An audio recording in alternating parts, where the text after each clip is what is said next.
সামরিক অভিযানের নামে ফিলিস্তিনের গাজা উপত্যকায় চালানো গণহত্যার দায়ে ইসরায়েলের প্রধানমন্ত্রী বেঞ্জামিন নেতানিয়াহু সহ তার নেতৃত্বাধীন সরকারের ৩৭ কর্মকর্তার বিরুদ্ধে নিষেধাজ্ঞা জারি করেছে তুরস্ক।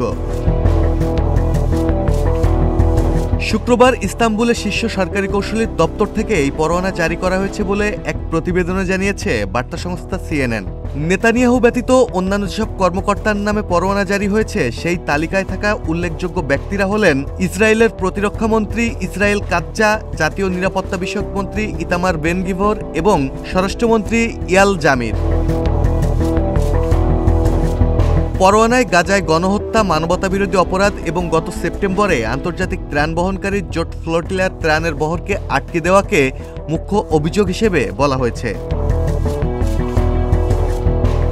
এদিকে পরোয়ানা জারির কিছুক্ষণের মধ্যেই এর নিন্দা জানিয়েছে ইসরায়েল। ইসরায়েলের পররাষ্ট্রমন্ত্রী গিদন স্যার এক প্রতিক্রিয়ায় এই গ্রেপ্তারি পরোয়ানাকে তুরস্কের প্রেসিডেন্ট এরদোয়ানের পিআর কৌশল বলে উল্লেখ করেছেন। তিনি বলেছেন, এরদোয়ান তুরস্কের বিচার ব্যবস্থাকে রাজনৈতিক প্রতিপক্ষদের মুখ বন্ধ রাখতে এবং ভিন্নমতের সাংবাদিক, বিচারক ও মেয়রদের বন্দী করার কাজে অস্ত্র হিসেবে ব্যবহার করছেন।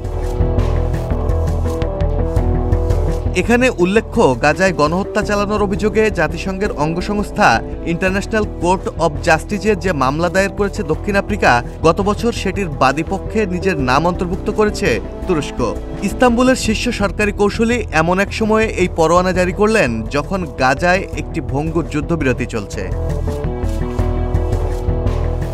ডেস্ক রিপোর্ট, প্রতিদিনের বাংলাদেশ।